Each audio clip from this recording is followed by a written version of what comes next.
So, good afternoon, everyone, and a warm welcome to our panelists that are online, Shweta and Priya, that are old friends, and Professor Premjit. Uh, Thanks for joining us in this symposium on open spaces. And this is the first for us, the hybrid mode. So, let's see how it goes. And thanks to our audience as well. I will invite, Professor Dinesh Rao here is going to be the moderator. He's sitting in the front row. And Jagrati Jain and Ajinkya, who's behind the scenes, are my coordinators, and Shalini Prakash there. So we'll start with a brief round of introductions of the speakers. Then we'll just go through all the talks, and then Dinesh will moderate the session after that. Okay, thank you.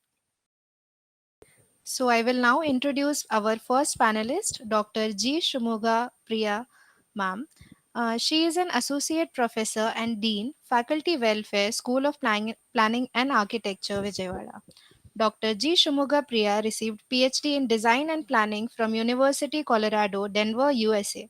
She has received bachelor's degree in architecture from School of Architecture and Planning, Anna University, Chennai, and went to complete postgraduate study in landscape architecture from Center of Environmental Planning and Technology, CEPT, Ahmedabad. She was selected as the best graduating student in the landscape architecture program at CEPT for the year 1994 and 1995, receiving the B.V. Bhagat Memorial Award. She was also selected for the award of AICTE National Doctoral Fellowship in year 2024. We welcome you, ma'am. Thank you. Okay, so I will again introduce our second panelist, Dr. Premjit Das Gupta sir. He is Assistant Professor, School of Planning and Architecture, Bhopal. Dr. Premjit Das Gupta is an architect and urban planner with 17 years of experience in consultancy, research, and academics. As a planner, he has worked on government projects related to urban development, urban planning, urban transport, and municipal reforms and PPP models. He has served as field staff in DFID funded program for urban poor and United Nations volunteers. Beside teaching, he is also involved in institutional consultancy projects for government clients. As an innovator, he won Government of India research funding for an electric bicycle sharing experiment in rural areas. We welcome you, sir. Now I will introduce our third panelist, Dr. Shweta Behot, ma'am. Uh, Dr. Shweta is an associate professor and director of Masters of Community Planning program, Auburn University in United States. She holds PhD in Regional Development Planning from University of Cincinnati and master's degree in planning from CEPT University and BArch degree from MS University Barodara. She has decade work experience in areas of planning, consultancy, and applied research in India, with projects spanning planning, legislation, development regulation, comprehensive and regional planning, post earthquake reconstruction, and inner city revitalization. Ma'am has published intensively in the area of development, regulations, and urban land management in Indian cities. I'll start uh, my topic today's titled Urban Open Spaces and Landscape Metrics, Identification of Strategies to Mitigate UHI. So the main, I'll mainly be focusing on a project that we did. That's more a student research project. So neighborhood level analysis of open spaces and UHI. But just to provide the background, I'll initially be discussing a little bit about urban heat island types, and then what is landscape metrics and different types and some examples. And finally, based on the analysis, the strategies that can be developed to mitigate UHI. So what is urban heat island? Most of you will be knowing this, but still I just thought I will remind everyone. So urban heat island refers to the elevated temperatures in developed areas compared to more rural surroundings. So areas in and around cities are generally warmer. So what are the reasons? Mainly urban development, and because the vegetative cover is reduced and more heat absorbing surfaces such as rooftops and other building materials are introduced. And in addition, in urban areas, you have other heat sources as well. As a result, we have urban heat island. And there are three types of urban heat island based on the scale, or this kind of classification is required in order to understand the cause of urban heat island or understanding the process and coming up with certain solutions. So very broadly, we can classify the UHI into two types. First is surface urban heat island, and the second one is atmospheric urban heat island. Surface urban heat island is higher surface temperature, as the term indicates, and atmospheric UHI can be further divided into two types: canopy layer UHI and boundary layer UHI. We will briefly look at that as well. So, as the name suggests, the surface UHI is higher urban surface temperature. So, these are caused when heat from solar radiation is absorbed by these exposed surfaces of urban environment. So, as shown in the red line. So, this is surface UHI. And these surface UHI is generally highest during summers, and they are higher during daytime because of direct solar radiation. Again, the magnitude of the surface UHI depends on the intensity of solar radiation, and as we all know, it changes seasonally and even within diurnal. The second broad category is atmospheric urban heat island. These are formed when there's a difference between the air temperature. So that is the major difference, surface UHI and atmospheric UHI. And atmospheric UHI can be further subdivided into two types: canopy layer UHI and boundary layer UHI. Canopy layer UHI occurs very close to the ground. As you can see here, the surface, that is the portion that's marked in orange. So this is the space from the ground to the topmost level of the trees and roofs. So this is of real importance because this is where we human beings, most of the built environment exist. So this is the canopy layer UHI. And under atmospheric, the second type is boundary layer UHI. They occur at a level starting from the rooftop and treetops until the point where this urban heat island influence is felt. It can vary from few meters to a kilometer also. So between the surface and this air temperature, if you look at this graph, this shows the orange color line shows daytime. The firm lines are surface temperature, and the dotted lines are air temperature. So if you see the surface temperature in the daytime, it varies depending on the surface type. Wherever there is a green cover, you can see it is lower, and wherever there are built areas, you can see it is higher. And this shows the air temperature. You see, this is the variation is much lesser. Sometimes in very dense urban areas, because of the built forms obstruct the solar radiation, it can also be lower in certain cases. Whereas in the night time, if you look at the temperatures, the surface temperature, you can very clearly see the distinction between the rural areas and the urban areas. And the nighttime air temperature also, you can see that it is much higher in the urban areas.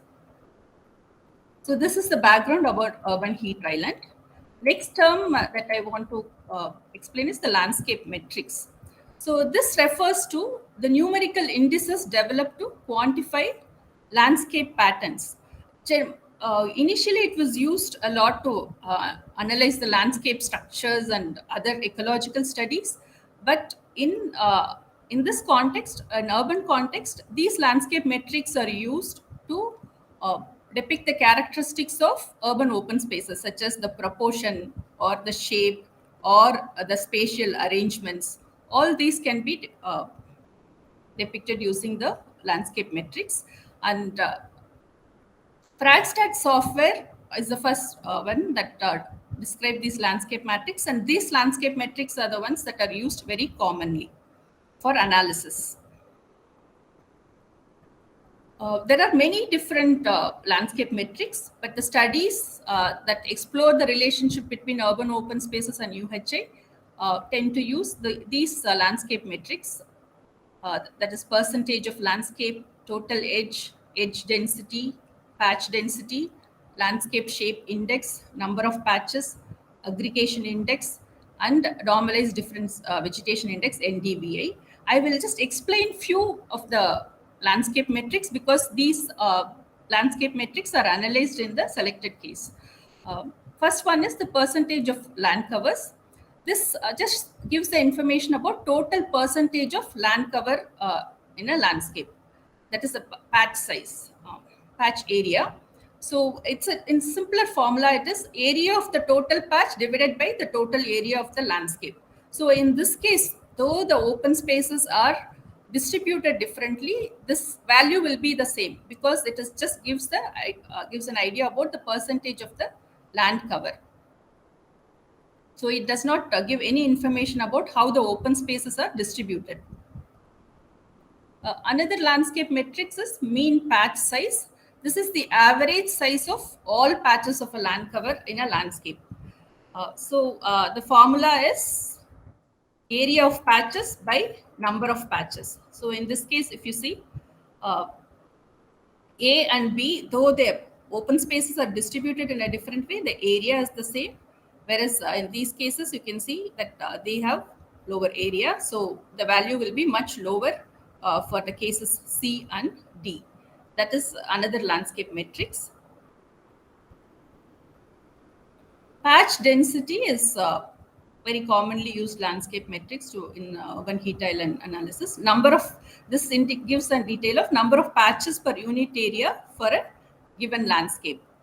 So the formula is number of patches by total area of landscape. So if you see in case A and B, you can see that number of patches are the same and even the area is the same. But in this case, if you see B and C, though the area is different, but number of patches are the same. So patch density PD will be same for case A, B and C, whereas D is obviously it will be much lesser because number of patches are less. In this case, it is just 2 by total area, whereas in all these cases, it is 4 by total area.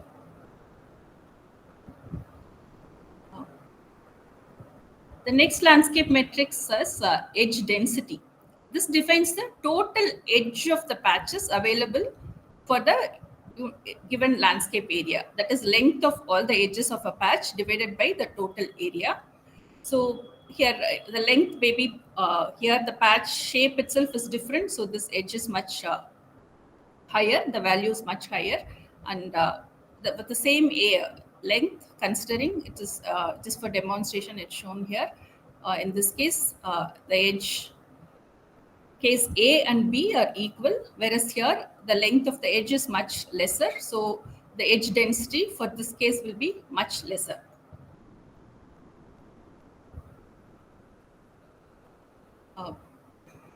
This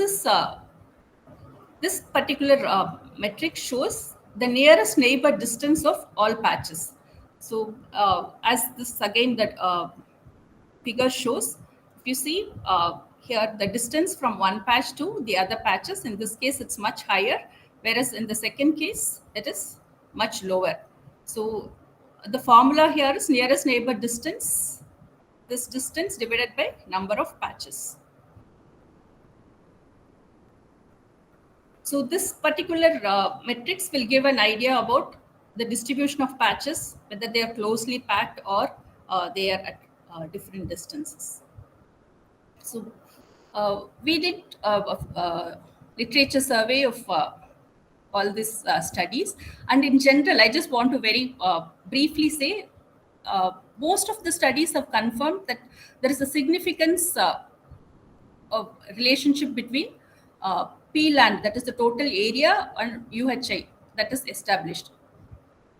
Whereas all the other configuration metrics that we have discussed, few of them, all that shows that there are inconclusive based on the scale, based on the climate type. The results are different. So we can say that lot of studies needs to be done in order to understand these relationship between landscape metrics at different spatial scales and UHI. So to understand that, we took few neighborhoods as a for detailed study. We selected many different neighborhoods. I'm going to present only two comparative study. All of you must be knowing Vijayawada is located in Andhra Pradesh, and it's one of the largest cities. And according to ECBC classification, that is located in warm and humid climate zone. In order to understand the open space characteristics and UHA effect, many different neighborhoods were selected. And I'm going to just present the results of these two case studies. That is, one is RR-PET and the other one is LBS Nagar. The major criteria for selection of these neighborhoods were planned development of the neighborhoods and presence of open spaces such as playground or parks, and more than 80% of the occupancy of the plots. Otherwise, the vacant land itself can act as open spaces. So these were the major criteria for selecting these neighborhoods. And this particular table shows the various characteristics, the area, FSI, and all the other characteristics. But here you can see that uh, these are the landscape metrics: patch density, edge density, mean patch size, and nearest neighbor distance. In these cases, these two are almost similar. You can say that many of these variables are quite similar, edge density and mean patch size. So within these selected neighborhoods, these different, using NVMET software, we analyzed all these 5 parameters. That is the porosity, high lat trees, that is leaf area index. I will explain all this. So these 5 parameters were changed in these open spaces, and then the effect of that on air temperature was analyzed. So this is the base case where you can see that there are 4 open spaces here and 2 open spaces here. So first option was we varied the porosity. Porosity, in generally, it is determined by the streets opening on to the, for example, street opening on to the open spaces, setbacks or empty plots surrounding the open spaces. For the purpose of this study, we determined this porosity using the ratio of the width of the streets opening onto the this particular open space. So if you see here, this is the base case. We increase the porosity by changing the layout. And if you see here, compare between this and this, we have introduced roads like this. So these roads open onto these open spaces, so the porosity is increased. Same way in all the other examples also we have tried.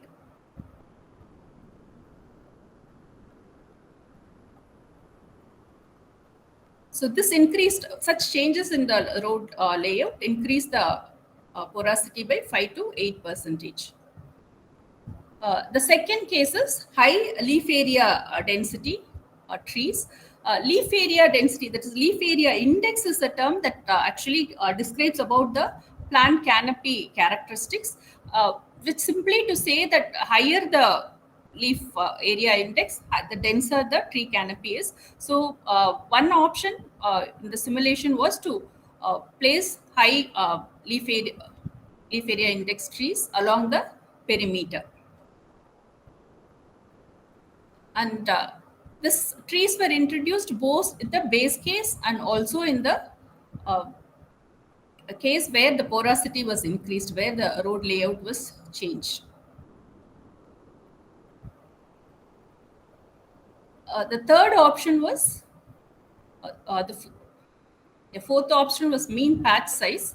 So in this case, the entire area was converted into one large open space. So instead of multiple smaller open spaces, one single large open space was placed to understand, to study its effect on UHI.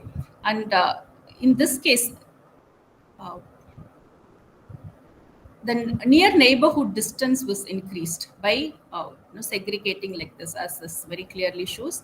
Now the distance between these open spaces increased here. So in these two variations, many of those landscape metrics changed, such as edge density, in this case the patch density, and here neighborhood NNR, that is nearby neighboring distance.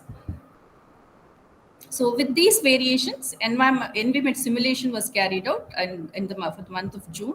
And I'm just going to show the results of June 21st, 1 p.m. and 11 p.m., both daytime and nighttime, to understand both daytime and nighttime UHI.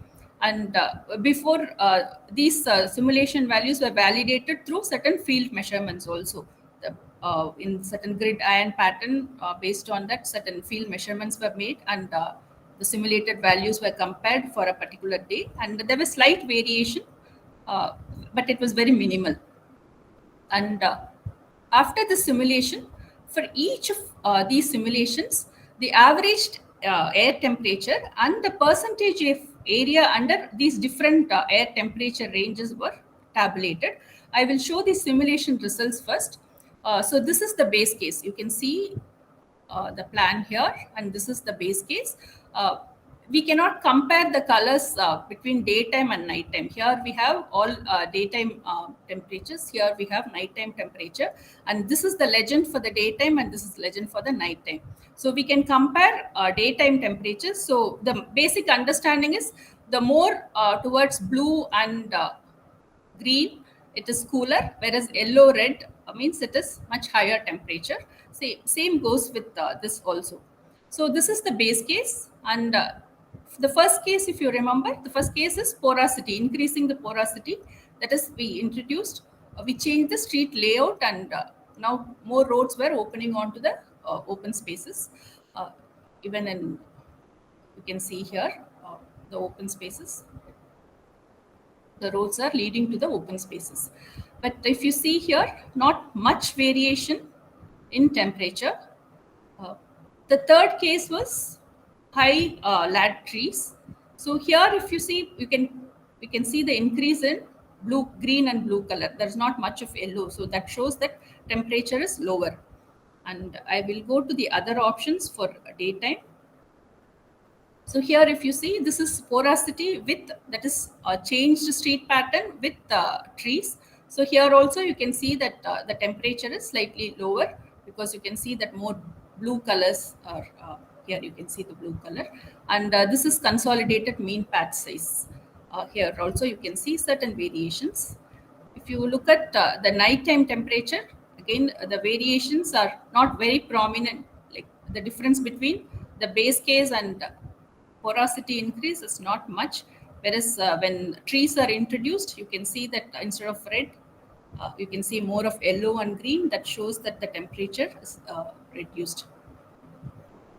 Here also you can see the temperature. In certain cases it's reduced, but not in all cases. So I was showing, I think initially I mentioned the two neighborhoods we selected. We saw the first simulation results for the first one. This is the second one. So here also you can see the base case, and this is daytime, and this is nighttime simulation results. And here also the porosity didn't show much variation, and the trees showed, you can see the shift in color, and this one porous and trees. So here also you can see that comparing to the earlier ones, yellow and green, you can see more blue, and here also you can see some more of green. So similar analysis was carried out for the nighttime variation also. So this is a overall simulation result for these two selected neighborhoods. You can very clearly see that porosity in this case didn't have much impact, whereas porosity increase plus vegetation had very good change comparing to the base case. You can see here that there is a lot of blue, whereas just porosity alone didn't have much effect, but just vegetation comparing to that, porosity plus vegetation had much reduced temperature. So this is the table that shows percentage of area under different temperature ranges. So this is the base case. So the basic understanding is, if more area falls under lower temperature, that is better. If you look at the average temperature, in certain cases, the consolidated means instead of 4 open spaces, it was made into one large open space. So all that didn't have much difference in, there was slight decrease, but there was not much influence. The same way, just the porous case also, in this study, it didn't have much change. Whereas the green case and porous green case, the temperature was reduced by 0.6, but that considerable change. But if you look at the area, in these cases, if you see, 14% is there in the about that 37.9, almost 38, whereas that percentage is reduced in green case, and porous green case, it's much reduced. And same way, you can see that the shift in lower temperature, that is lower temperature has larger area in all these variations. Same with the second, another second neighborhood, that is RR also. If you can see here, 37.71, almost 50% of the area was under 37.71, and that's considerably moved to lower temperatures, as you can see here. This shows nighttime temperature. Here also you can see that nighttime temperature was 32.35 is the highest, and that again moved to lower temperature. In this case, it's moved to lower temperature. Large percentage of area moved to lower temperature in both cases, but not in all cases. Especially, you can see porous was not very effective, and even consolidated to some extent, it was not very effective.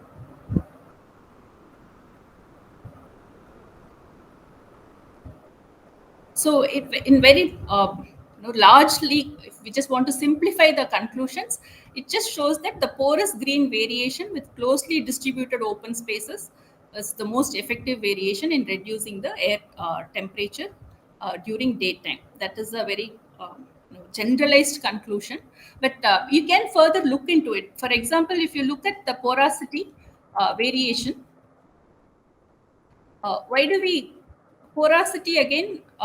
It actually encourages or allows a lot of wind movement in this place. In Vijayawada,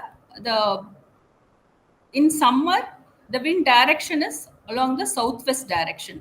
So if you look at porosity increase along this streets that opened in that direction, it allowed wind movement. So as a result, the temperature was slightly lower comparing to the other open spaces where the roads or streets were not in the wind direction.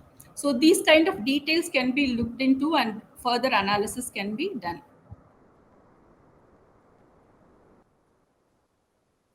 So from this, this is just a very generalized strategy. So in this case, especially in tropical climates where you have high temperature and high humidity, orientation of the streets at neighborhood level becomes important, and that along with the open space location can actually reduce the temperature. And so orienting the major streets and open spaces in the predominant wind direction can help. And of course, the vegetation strategies at neighborhood level needs to be further studied. In this particular case, leaf area density or leaf area index, high lad trees were used, and they were planted along the edge of the open spaces at 6 to 9 meter intervals at plot and street level. So this again, it can considerably reduce the temperature and increase the pedestrian level comfort. So these understanding can be transferred into this again. It was actually what I have presented is a part of a larger study. So in that particular larger study, we also looked at Chennai, and where they changed the development control rules. They introduced new development control rules in 2019, where they allowed for higher buildings, more FSI, and all such changes were there. So such effects were also analyzed. So from based on all that, we can say that open spaces should be evenly distributed in order to have an uniform effect of open spaces on UHA in the neighborhood, instead of just one large open space in one corner or something like that. This needs to be taken care. And again, reduced plot coverage at neighborhood levels make a difference. And they have to be located, these open spaces need to be located between the build forms at plot level. And again, what is the surface cover, that also is important. So all these things can be implemented through development control rules. I think I've taken time. Thanks, Priya. Yeah, so I think the next presentation is by Professor Premjit. We'll invite you to go ahead. Thanks.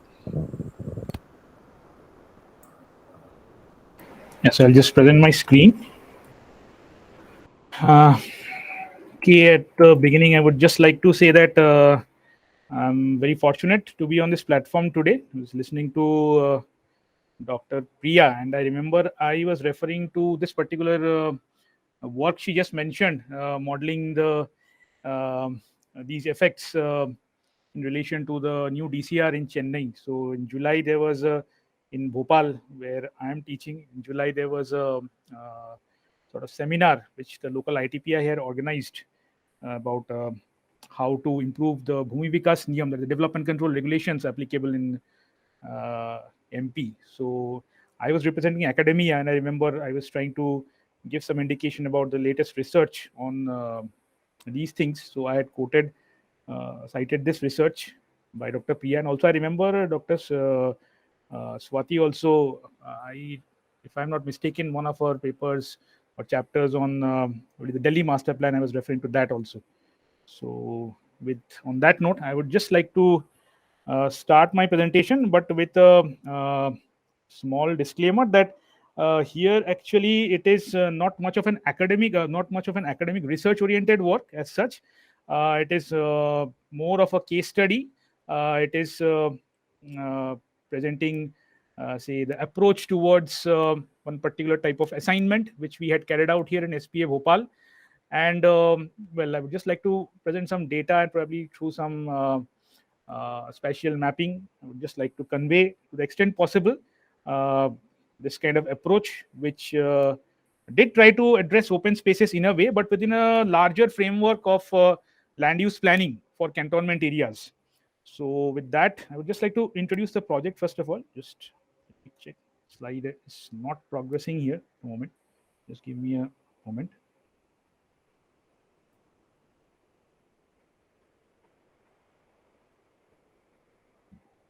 Yeah, is it visible now? The second slide. Is visible. Yeah, visible. Okay, so first of all, a little bit about I will just introduce the project briefly. First of all, SPA Bhopal had been approached by the Sagar Cantonment Board. Here in Madhya Pradesh, we have Sagar as a large secondary city, and in 2018 we had been approached by them, and the understanding was that a lot of these cantonment areas which are locked in within the major cities or the secondary cities in India were facing issues related to the management of the land within these cantonment areas. So they were I mean, this is all in the public domain, of course, whatever I'm talking about. So there have been incidences of possible encroachment and conflicts between the cantonment administration and people living on the fringes. So because of the huge land bank which is available in these cantonments, there was a concern in the relevant government department ministry that there should be some system of regulating the land uses. I mean, through land use planning, there should be some system of providing for future development of the land bank also, and at the same time trying to figure out like how to have an enforcement mechanism like the kind you have in your conventional master planning process. So that was the premise. Okay, so I mean, the basic issues, of course, that I was talking about. First of all, the lack of integration of cantonments with the whole city. I mean, this is more or less common, I would say, in a lot of places, because of entry restrictions and because of limited permeability through cantonment areas. Then we also have haphazard development in the surrounding areas, because uh, cantonment areas as such, if we see, I mean, we do not have a conventional master plan, of course, in the cantonment areas. Land use specifications are not there. So there are instances of this unplanned formal and informal commercial establishments which have been reported in these areas. Then some occupancy issues also on defense land, okay, because the way land records are kind of maintained. And so these are some practical administrative issues, of course. Then funding is another administrative issue, because of which development inside cantonment areas faces I mean, a lot of restrictions, a lot of constraints rather. Now coming to, okay, so one important thing that we need to keep in mind, because through this in presentation, throughout this presentation, this theme will be recurring, that there is a way in which the defense establishment classifies land, and there is a way in which conventional town and country planning classification is done. We have a model classification in the urban and regional development plan formulation implementation URDPFI guidelines. Then every state government has its own way of coding land uses in the master plans or development plans of the cities.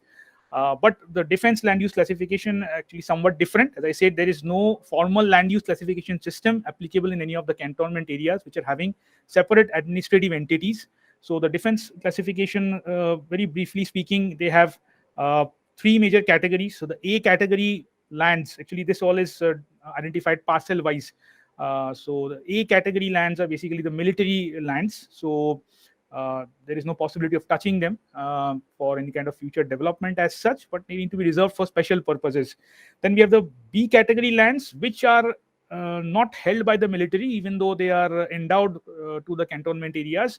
So here we have central government establishments, state government establishments, and certain private occupiers. It's a very interesting history that cantonments, when they developed, as they have developed over last couple of centuries, a lot of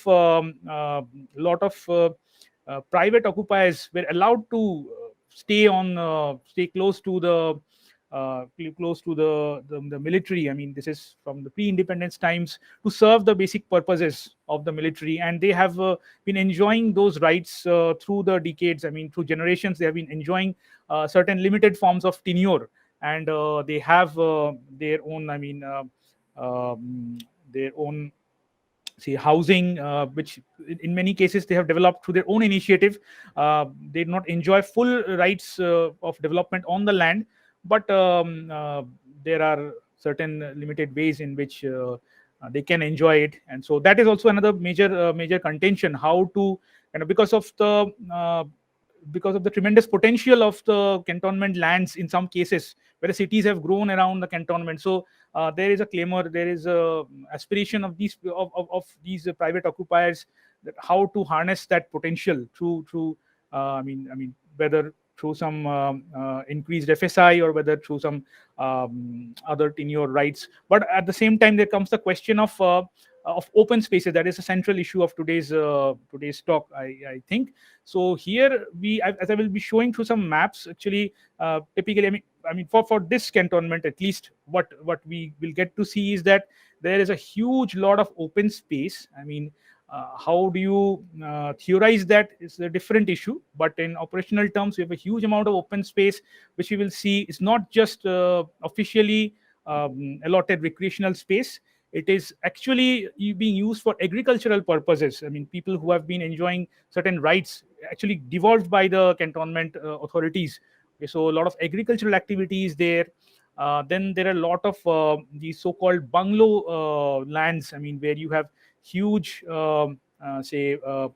plots, which have been given to, again, this is again, mostly given to former military personnel. They enjoy certain rights there, where you have, it's like almost can visualize them as farmhouses with huge open spaces. So we have these kind of typical kind of the built environment within cantonment areas, and side by side there's also a lot of vacant land, as I was saying. I mean, that has been put into agricultural uses, and through, of course, I mean, within cantonments, actually these kind of uses need some kind of permission for cultivating, and so there are I mean, for limited durations, these kind of permissions are given through certain rights of enjoyment. And of course, lastly, the third category is the cantonment board land. So I'll just talk briefly about what is the cantonment board here. What is the cantonment and the cantonment board? Cantonment is a special entity. Cantonment board is the administrative entity here, and which is defined through an act of parliament. So whether a cantonment is situated within a municipal corporation area, the cantonment board is actually the so-called, I mean, so to say, it is the it is a form of a local body in itself, which is independent of the municipal corporation. So this cantonment board itself has certain lands allotted to it in the form of certain administrative buildings and the entire road network. Like traditionally, I mean, in cities, we have usually the public works department of the state government or the municipal corporation or the development authority. They own and maintain the intracity, the street network. So in cantonments, the cantonment board authority does that. So these are the three broad types of land, and basically how they are being used. And so I think I also discussed. I mean, the open spaces in this context. I mean, what is the let's say the scope of open spaces, and what is the peculiarity of the use of these lands, and how open spaces uh, are organized within cantonment areas as such. So general description. Now, following that, this particular planning exercise, when we were approached by the cantonment board authorities, of course, there's a definite scope of work which I would not be sharing. Rather, very briefly, there was this concern on livability. So, I mean, that is something we put across, that it should be linked to livability at the end of it. So, through preparation of a basic land use plan and development control regulations, which will allow the cantonment board authorities to promote planned development, like allot definite land uses based on requirement, and then promote the development accordingly. Then also to plan for basic services based on the future land use requirement, improve the existing quality of service, and also to improve the governance mechanism that would facilitate the actual say enforcement and all those issues. So then moving on to very briefly the administrative characteristics. So cantonment boards also have these have this structure of wards, uh, which we usually see in an urban local body. So here we have the ward uh, level map, and then we have this as per the defense land classification, how these lands are classified and how they are distributed. So as we will see that the cantonment board authority itself has a limited supply of land. Majorly, we have a lot of this in brown. We have a lot of this B4 category, which is the vacant land. Then B3 category, a lot of land which are held by private occupiers, and this may be inhabited, this may not be. So they may be enjoying rights to agricultural parcels, or they may be enjoying rights to bungalow lands, or they may be enjoying rights in some other form. There's another concept called civil area within a cantonment, which I will come to shortly. And then, of course, we have definitely the A1 categories are also dominating, because obviously that is what they are for, A1 and A2 categories. The military activities basically concentrated in those areas. So our Sagar cantonment had a total area of around 4,000 acres, which is roughly around 16 square kilometers. But only a small portion actually is classified under what is called civil area. So every cantonment has this cluster of civil. I mean, there's a defined entity. Like in a village, we have this concept of Abadi area or Gauthan area, or the village homestead area, which is like defined by the revenue administration. That is where you can have residential uses. So in cantonment areas also, there are defined areas which can be put under taxation, and there are certain other things which govern this particular nomenclature. So the civil areas, of course, there are I mean, they are occupied areas. I mean, there are private occupiers, there are other uses also.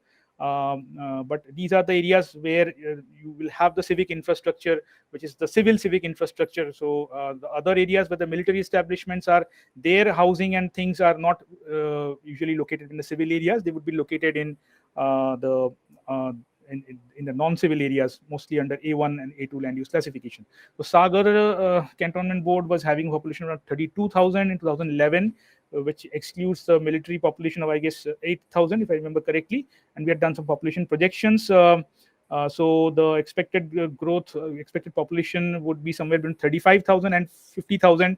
So the optimistic scenario we had considered was under, I mean, we had assumed that given the kind of stimulus we were providing through these kind of things, there could be some, I mean, if it could be implemented, there would be a lot of additional inhabitants that we could cater to. So on that basis, this projection was done. Then, a minute.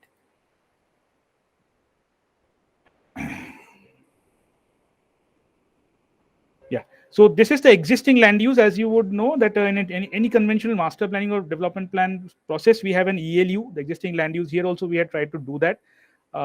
As you can see, the lot of agricultural land uses. You will see a lot of vacant lands, which may be fallow or otherwise undeveloped land lying around the place. Then we have residential lands, as you can see, are concentrated only a few pockets. You would mostly see these civil areas.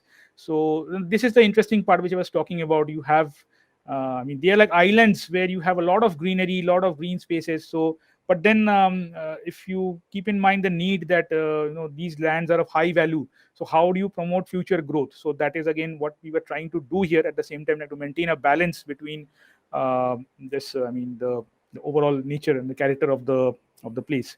So I'll just talk very briefly about the land use classification, the distribution of land by this typical defense classification. So overall, if we see that we had maximum land under this A1, this military category, then the vacant land category, and then private occupation, that was coming at roughly around 17%. So, and most of the civilian population was settled in this B3 category, that is a private occupiers, land under private occupancy. Then if we just look at the land outside the civil areas, so here again A1 category has the highest share, that's military activities and a lot of vacant land. And again here also we have private occupiers, because agricultural lands in many cases would be there under basically private ownership, not ownership, private, you can say, access or private tenure. So in that sense, so vacant lands, yes, I talked about that. So there is also this concept of the bungalow zones. So in the non-civil areas, we also have those huge farmhouse-like developments where people with certain entitlements, they get to enjoy those kind of formats. And then moving on to, yes, so within the civil areas, if we see, which is in fact a very small fraction total land, we will be seeing that vacant lands, we almost have an even share, vacant lands, then the private occupiers, and also the cantonment board authorities own plots. So of course, as I said, the cantonment board itself is having significant amount of land at its disposal, which is mostly under roads, official buildings, so recreational spaces, some certain parks and recreational spaces which are maintained and developed and maintained by the cantonment board authorities come under the C category, and they are mostly located within the civil areas. So then looking at a developable land, so where could we then touch upon? So because the A category lands were military lands that could not be developed. So we did a quick analysis, like under this B3 category, what kind of, actually what we did was, there's a system which is called the general land records. Actually every cantonment maintains a kind of records, okay, and there we have certain uses which are defined. We tried to match those uses to the URDPFI uses and try to define certain categories of our own by reconciling the two. So we saw that in this B3 category, there was some huge burial ground, which you can also say is like a huge tract of open space. B4 category, as I said, a lot of the 45 acres of agricultural land could be seen. Then in C category, again, you can see a lot of land under transport, which has been shown. Actually, this is a road entire the street network, which is actually owned by the cantonment board itself. So that comes under C category. So road network of the entire street network of the entire cantonment area, not just within the civil area. So looking at land at a disposal of the cantonment board. So if we just take away that share of transport, okay, so the street network, if we remove it, we'll see that definitely, I mean, this is the case where we have only, I mean, with transport we have only 0.23% residential, whereas we have around 8.29% under recreational area. If we remove transport, you can imagine, I mean, the substantial, around 16, 17, 18% of its land within, I mean, at the disposal of cantonment board authority, which are coming under this recreational use. So now this concept of civil areas. So as I was saying, that certain pockets where civic infrastructure is provided, and you have some organized housing there, where private occupiers who are enjoying the tenure for generations, they're settled in these 6 civil areas. And a quick comparison, like between the civil areas, what is the kind of potential we have? We see that a lot of vacant space, vacant land under within each civil area, the B4 category, that is, and where we have private occupiers also having a lot of land, I mean, ownership, or say right over the lands over there under the B3 category. And then, so now finally coming to the land use plan and zoning. First of all, let us understand this framework, this legal framework. So we have the Cantonment Act 2006, which is a parliamentary act, and there's section 62, under which the cantonment boards are actually I mean, they are empowered to prepare, they're required and also empowered to prepare and implement town planning schemes and implementation plans also. And probably Sagar Cantonment Board was the first case in which this kind of a formal thing was being done, even though the provision is there in the act. So land use and zoning plan was found to be an essential part of the town planning process. And I mean, of course, that is acknowledged, and it could be done. And under section 233 of this act, there was a provision for land use, which land use planning, which could be taken up. So these are things which are mentioned: earmarking of zones for residential, institutional, commercial, and other activities, and improvement schemes for areas. So it's not very nothing specific is mentioned about town planning or spatial planning, but the indications are there.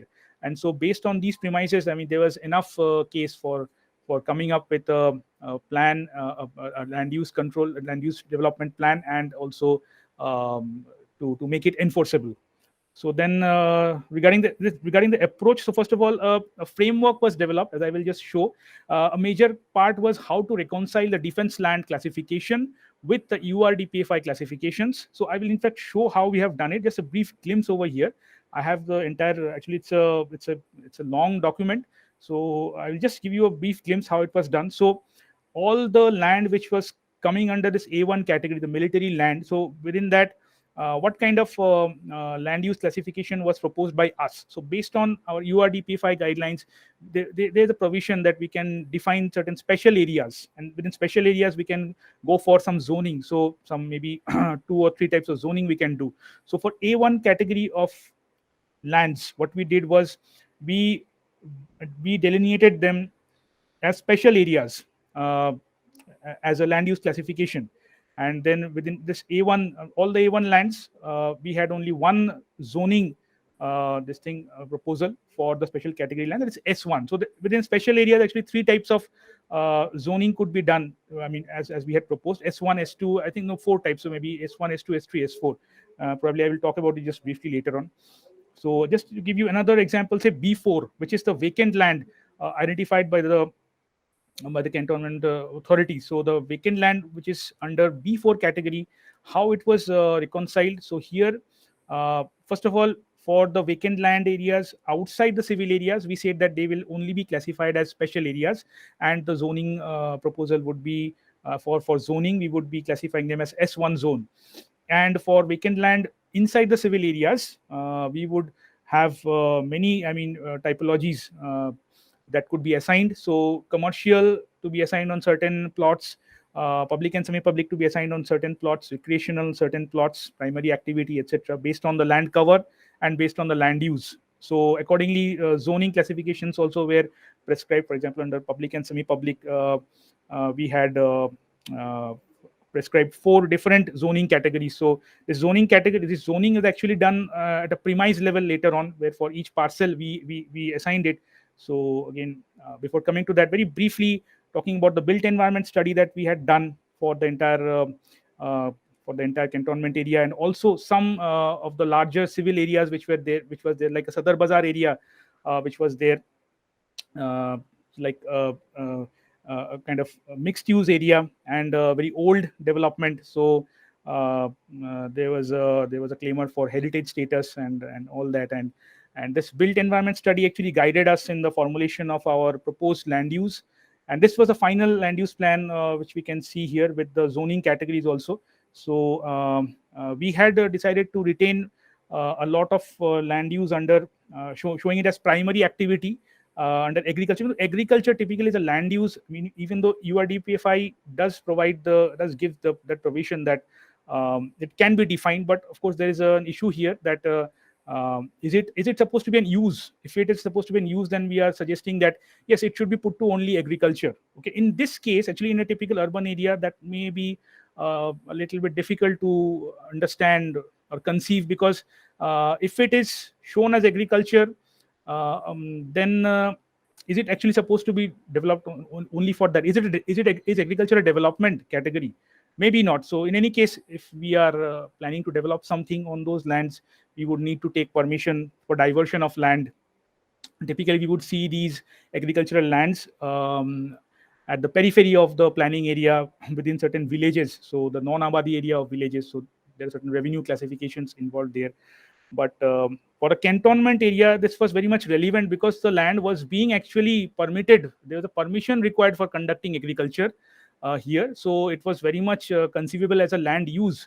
So that is how we actually earmarked that these are the lands which may not be touched and which will be put to only agricultural use. So agriculture was defined as a specific use category here, and under the zoning code of PA1. Then there were certain of course in the P2 category, the parks and playgrounds which were already being maintained by the cantonment board, coming under the C type of land classification, defense land classification, those were also earmarked. May not be exactly visible at this scale here.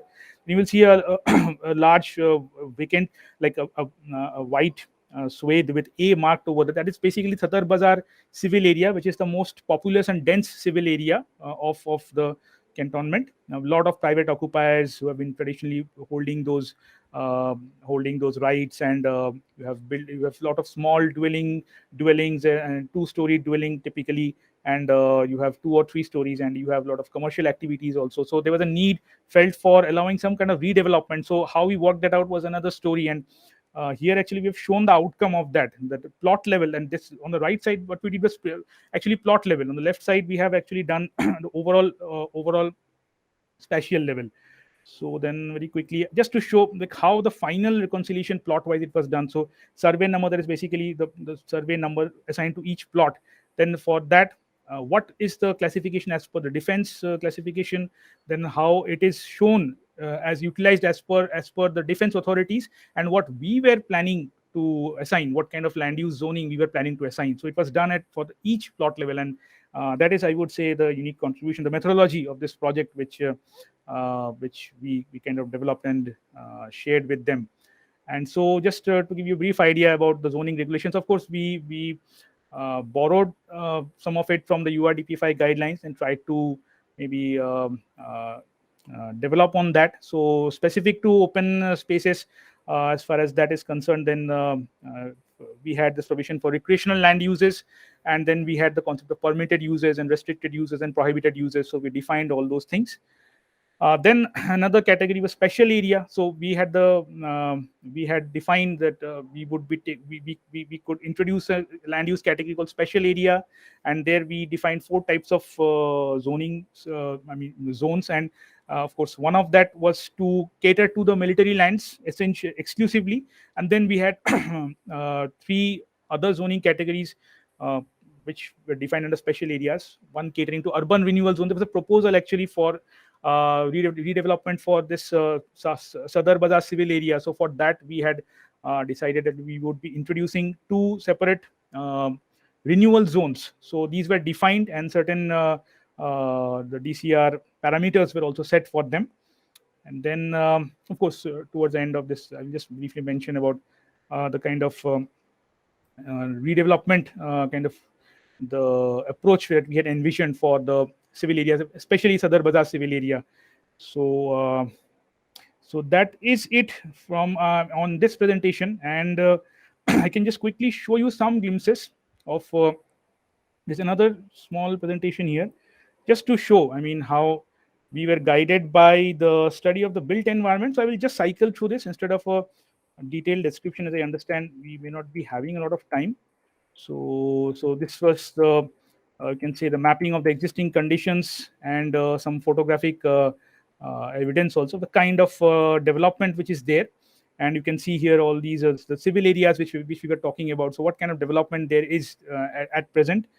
And just a minute, slide progressing. Just bear with me. Yeah. So yeah, so here we have the building use map of Sadar Bazaar and the other civil areas, and then a study of the impact on the overall urban form. So the existing urban form, then as per the old bylaws, uh, I mean, what we were, what could be visualized.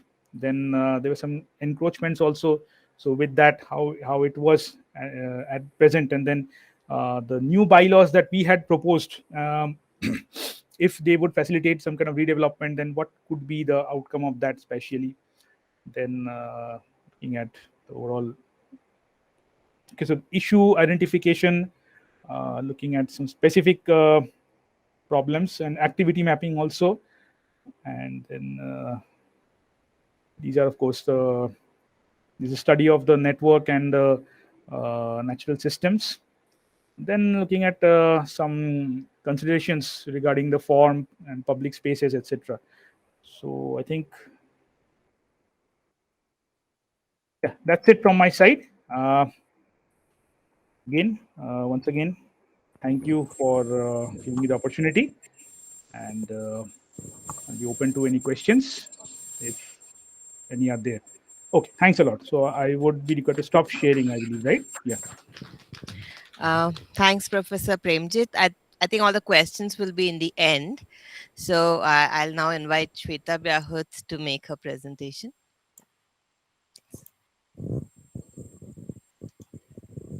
Okay, so let me get started. Thank you for having me, and I'm very pleased to be here today.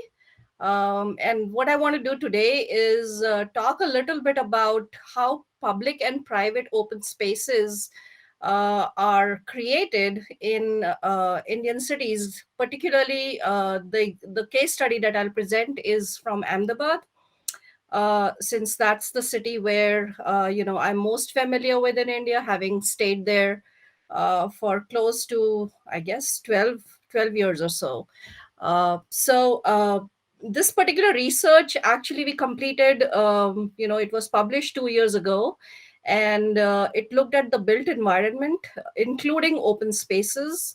And so I won't present the whole study today. What I'll do is focus on the open spaces in particular, the quality and the quantity, and how those are generated in the city, and what's the actual use, and are they meeting the intended intention for which they were created in the first place.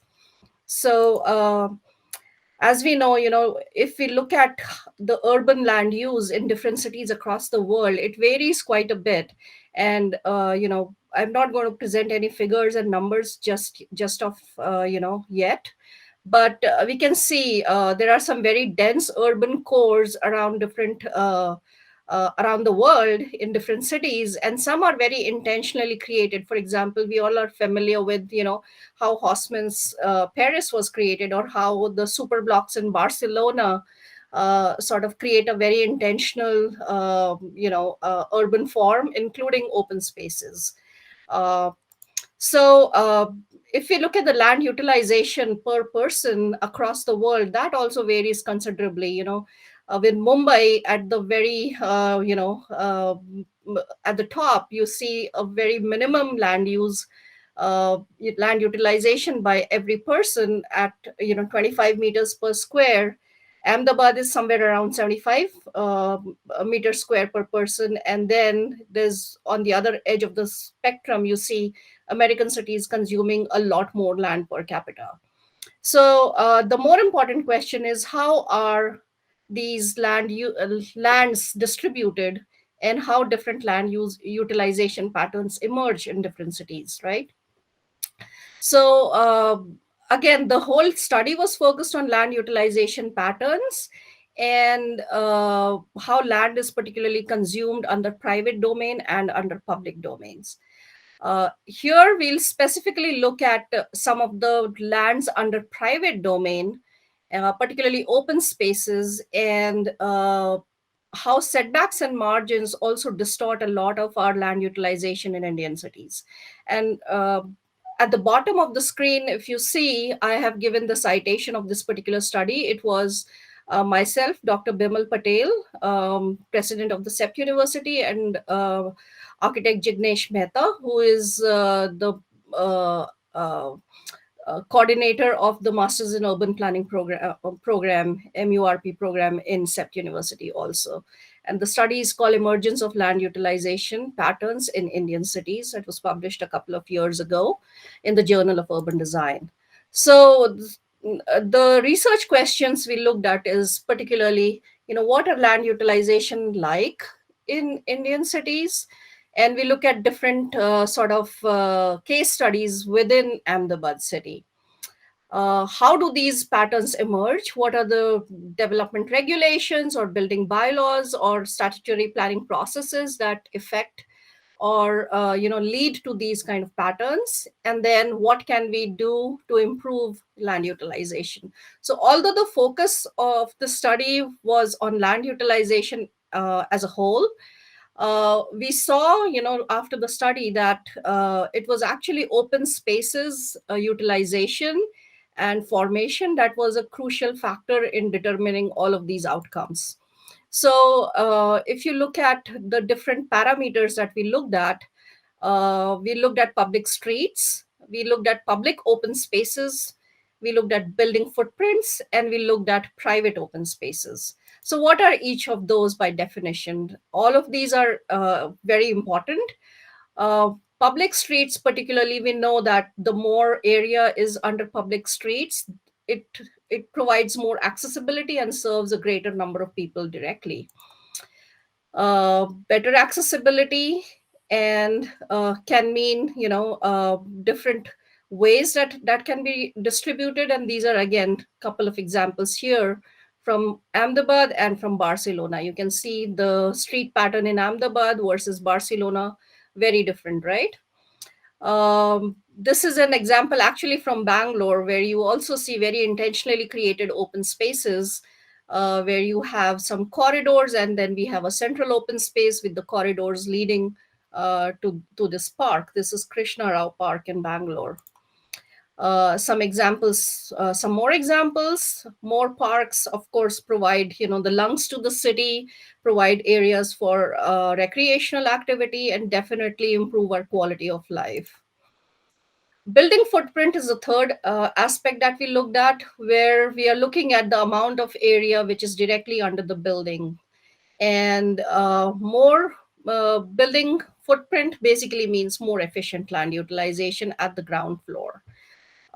So this is different than, in combination with the FSI or FAR and other development regulations, our regulations determine the land utilization. So again, if you look at the, from a real estate perspective, the land utilization on ground is the most valuable real estate, because this is the prime land, which is desired for retail and shopping and office and other kinds of uses. Again, some more examples of how that land utilization at ground can be maximized. In this particular example, we are looking at the relationship between building and street and how that can be enhanced by different means and also create a much more vibrant environment. And we see that, in India, it's a part of life, streets and whether it's housing or commercial development, there are often extension. The street is an extension of the activity that's happening in the adjoining buildings.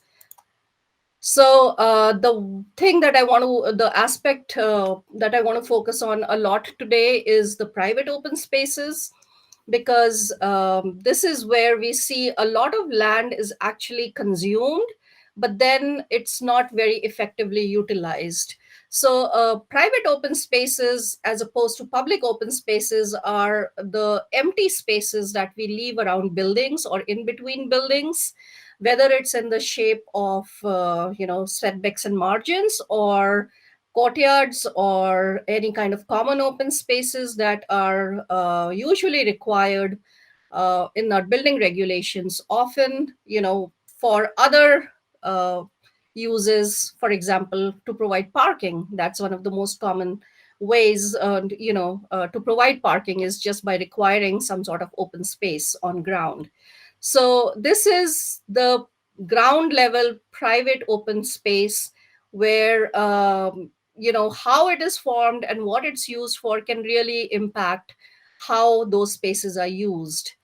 So this is very typical in all of our cities in India, right, where you have lots of space around buildings, on the sides, in the front, in the back, in the in between two buildings, often in the same development. You will see that there is a requirement to leave, whether it's 3 meters, 5 meters, 8 meters of land around buildings for that's minimum setbacks and margins. So side setbacks and front setback and margins, those are something that we kind of take it for granted that we need to have those. So this is something that you want to look at critically if we want to really see how much land is actually used in that, and in what way is it used, and why is it provided.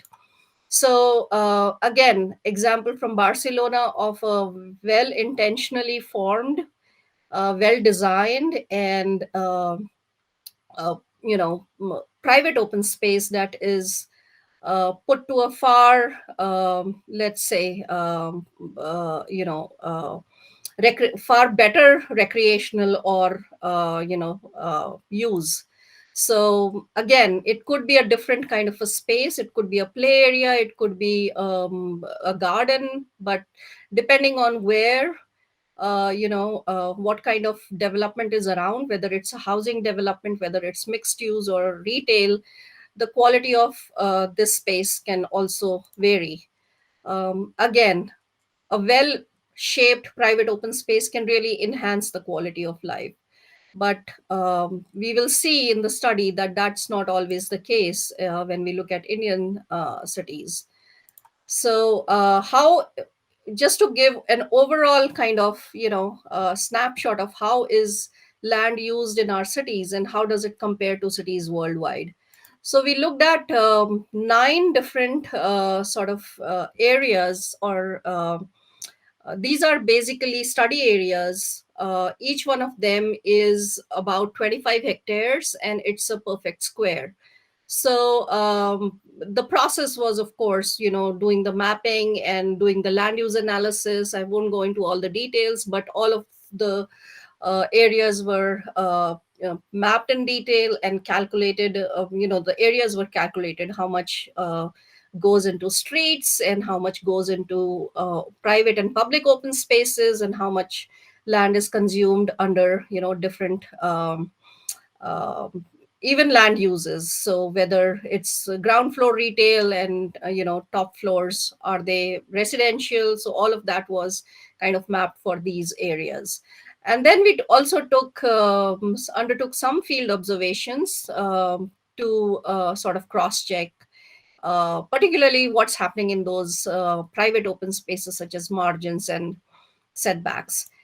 So this is just a snapshot of one of those areas where we looked at, this number 1 that you see on the screen here is this particular area called Ashram Road. And that's one of the oldest commercial areas in the city, developed, in the 1960s onwards. And if you look at, the red that you see on the screen uh, on the right side is all of the land that's consumed under private open spaces in this particular sample. And if you look at the overall tabulation of of the land uses, public streets are about 16.8%. Private open spaces are only are sorry, public open spaces are only 0.4%. That's that little green patch in the middle image. And the building footprint is about 25.6%. And the private open spaces that I mentioned on the red is as much as 57%. Now, this is right in the middle of the city, a very prime commercial artery of the city. And you see that the private open spaces is as much as 57%. So we were really curious, what is all that 57% being used for? And here's a snapshot of different study areas. And again, you see the black is building footprint, the white is public streets, the green patches are gardens or parks, and the red is the private open spaces. And so these are the 9 kind of areas that we selected for our study. And these are the densest, most developed areas representing a cross section of the built environment of Ahmedabad. So how do our cities compare to cities worldwide? Here's some snapshots of what cities around the world, their urban core areas look like. And again, most of these are Western cities, except Hong Kong here. And we also had a few others like Singapore and all that I haven't presented here. But you see, New Delhi is in here as well. You can see the areas vary quite a bit. If you look at the building footprint, is pretty high in all of them, except Amsterdam, because they have a lot of lakes, canals as well over here. Sorry, let me go ahead. Yeah. So taking a snapshot of Ahmedabad and comparing it with a few other cities, and in this particular case, I've presented data from 7 cities. We see that private open spaces in Ahmedabad, the red bars, and these are 9 bars for each of the, one for each of the 9 case studies that I showed. The private open spaces, which is areas under setbacks and margins predominantly, is quite high as compared to, say, whether it's Amsterdam or San Francisco or Paris or Prague. If you look at the public realm, which is basically public streets or roads and public open spaces such as parks and gardens, you see that there's a lot more available in some of these global cities as compared to Ahmedabad, where we see a lot less land is devoted towards public streets and public open spaces. But private open spaces are a lot more. And then the building footprint, also we have much comparatively lesser area under building footprint as compared to some of these global cities. So I thought this was really interesting. Again, 46% on an average land is devoted to private open spaces as compared to 11% across these global cities. 18% under public realm, which is public streets and public open spaces, as compared to 35% around the world. And then 36% under buildings, as compared to 54% under buildings globally. So we were interested in looking at these private open spaces. How are they utilized and what do they look like? We found that, at least in Ahmedabad, these are mostly fragmented in small pieces and remain underutilized. And they're also frequently encroached upon because there's a very high demand for ground floor space that is currently, supposed to be left open. These are setbacks and margins mostly. So they are fragmented, they are all around buildings, basically negative spaces that are not intentionally designed. And often they are these long, narrow slivers of land that don't really do much to enhance the quality of the built environment and the quality of the open spaces themselves. So I showed this picture earlier. This is what, a very typical open space looks around buildings. Often unintentionally put there, which is not, it's only there because it's required by the building regulations. And it's also very inconsistent, depending on the plot sizes, depending on, the building regulation. It might vary from use to use. So for commercial spaces versus residential spaces, it definitely varies quite a bit when, it comes to different plot sizes. There's some more negative spaces here, again, from an older housing development. You can see anything that's unwanted, is dumped in these spaces. So kind of like alleyways, but not maintained, very underutilized, and, not very pleasant to look at either. Here's actually a visual from a CG Road, another very important commercial artery in the core of Ahmedabad city. And you can see, a lot of this open space is actually not, you cannot sort of either drive there, because one of the rationale for providing these open spaces or margins is so that any kind of a fire tender can move around these buildings in case of fire, right? But often these are encroached upon, or there are all sorts of, in this case, there's a ramp going to the basement. So again, not very easily accessible for, say, a fire tender to move around the building. Here's some more examples of what, some of these open spaces, again, in a commercial area, core commercial area, that looks like a lot of different levels and steps leading up to, the rear of the building in this particular case. Again, not basically drivable, or they don't really enhance the circulation around the building. Some more visuals here. Again, unusable, underutilized spaces, but these spaces add up to a lot. As I showed, almost half of our urban space in the core of a, city like Ahmedabad, a large, thriving, growing city like Ahmedabad, is underutilized. Some more examples here of what these unusable spaces really look like.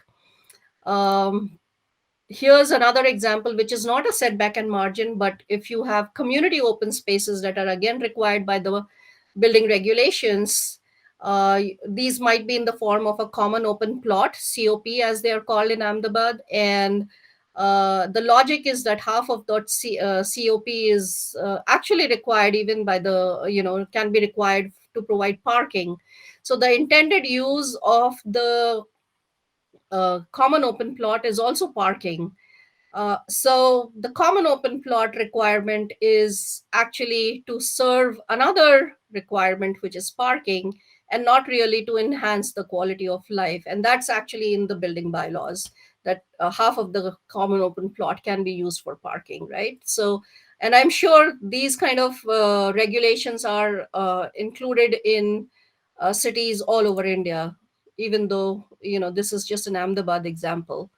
Again, this is what a community open space looks like, often in a housing development. It's basically a parking space, unless it's earmarked specifically and developed as an intentional park.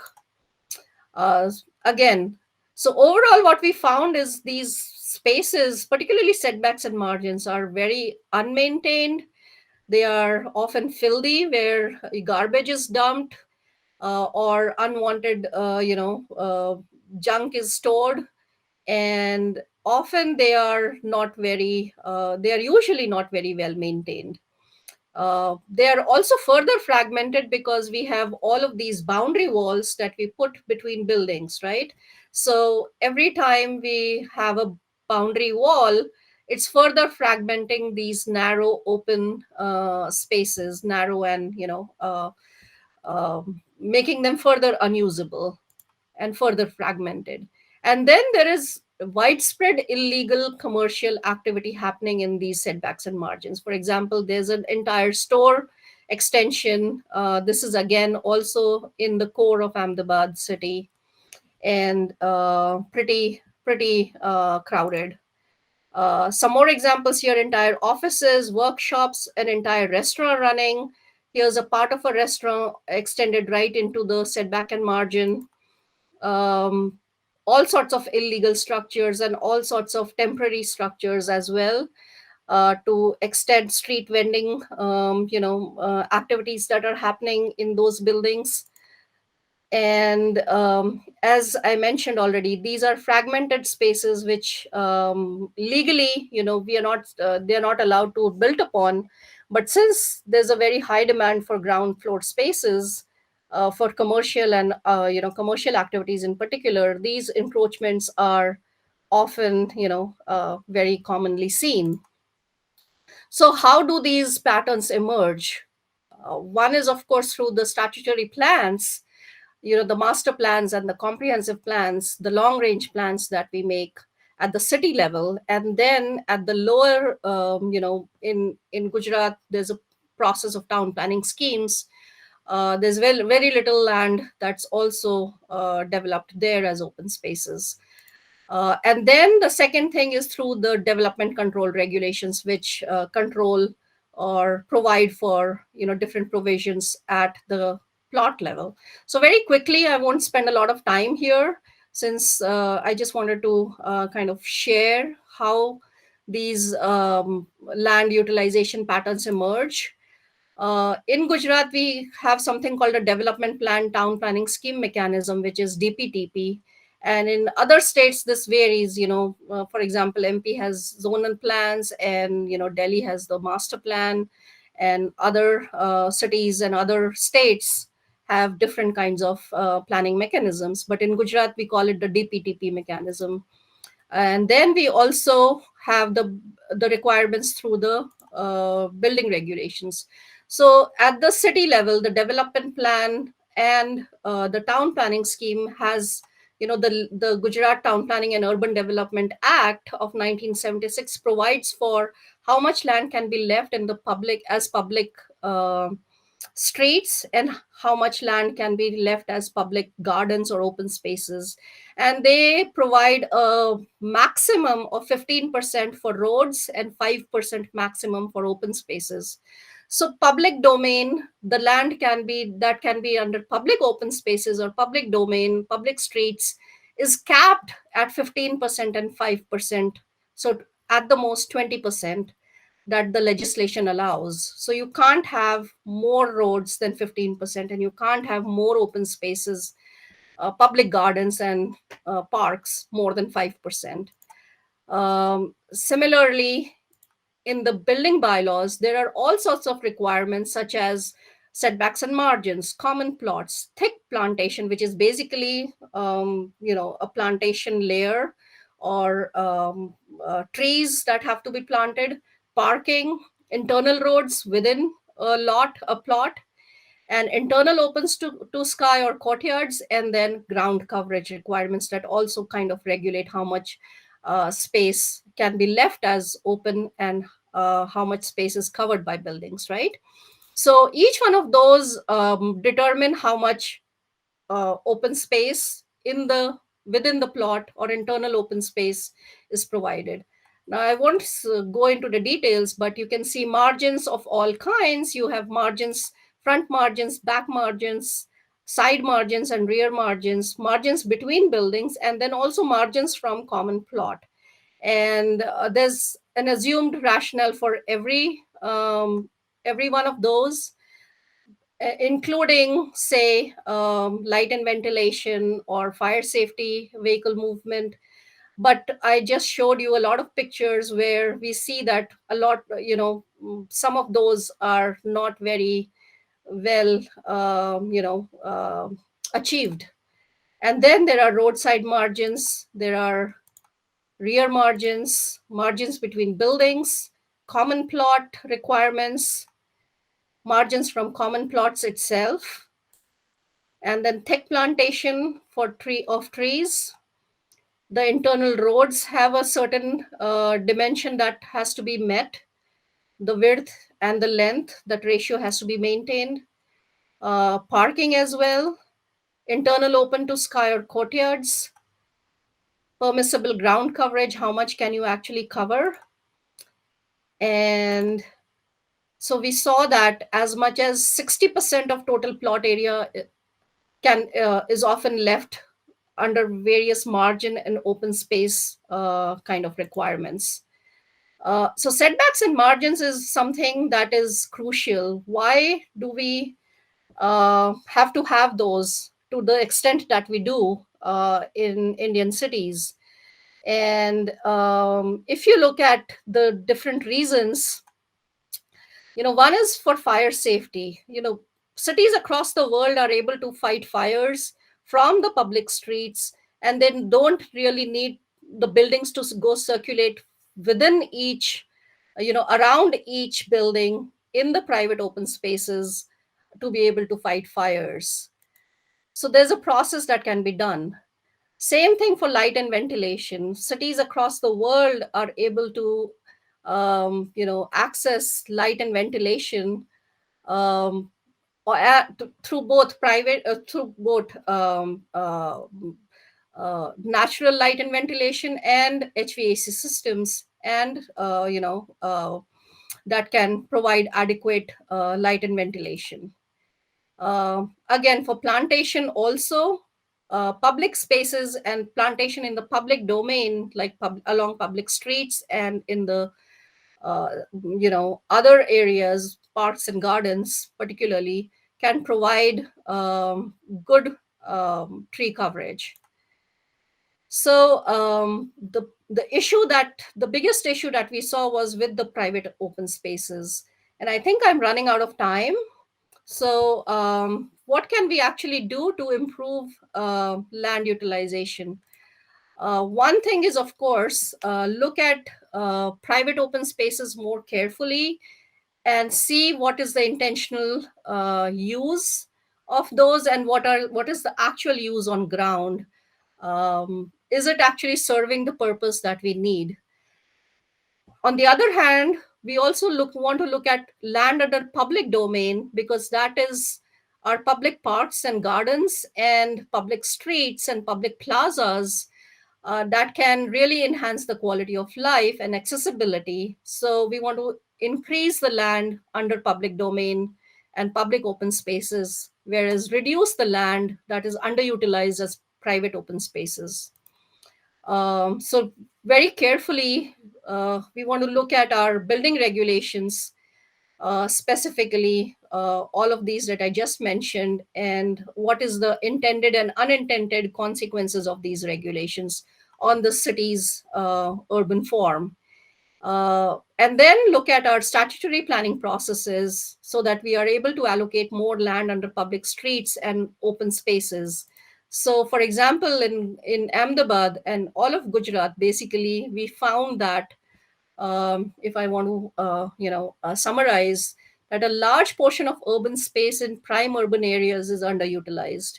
Considerable amount of land is fragmented and wasted due to restrictive regulations, particularly under setbacks and margins, which are neither well maintained nor well utilized, and they are often encroached upon. And these fragmented open spaces in the private domain, which is basically setbacks and margins and other common open spaces, they result from our development control regulations, which impose minimum requirements that have to be left. And at the same time, land under public domain, which is our public parks and public open spaces, and as well as public streets, is generally inadequate, as development plans and master plans impose maximum limits on allocation of public roads and public open spaces. So that's where, those are the two areas at the city level planning and at the development control regulations or building bylaws level, where we want to critically look at these spaces. Thank you. So let me stop sharing my screen. Hold on.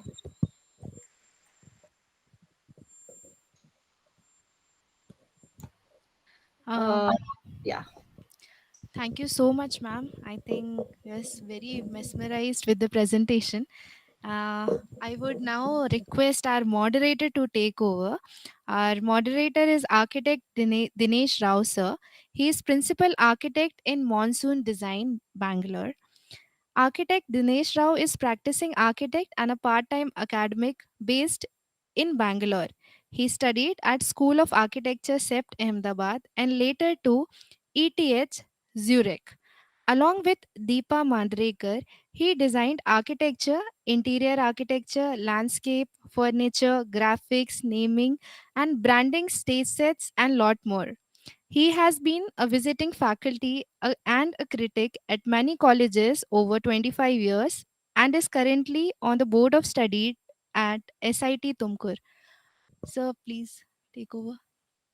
Thank you so much. Thanks to all of you. It's been wonderful watching your presentations. I have some general observations which I would like any of you to respond to. I think as a teacher and also as a practitioner, I see the importance of using metrics, of using rigorous research methods, because these provide us with evidence-based learning, which can then carry through into the design process. So I really appreciate the fact that we are trying to get hard data.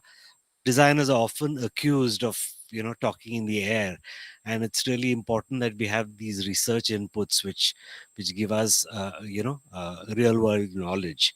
On one hand, while it helps us, also there is also a fear that the same methods have a tendency to commoditize things like open space and open them up for exploitation and monetization, because then we tend to look at these things as resources, rather than an essential part of community life. So how does one balance uh, the two sides of this? That when we apply metrics, then we are necessarily looking at things in a way that we're measuring them, and we are kind of perceiving value, which is why we're measuring them. And then how does that not get subverted from the public good? Would any of you like to respond to that? Can I take this? Sure. Yeah, one thing which comes to my mind is that probably there are two ways of looking at it, sir. One is that there is something like applied research, what you were just talking about, like commoditization, when you are essentially trying to create a case for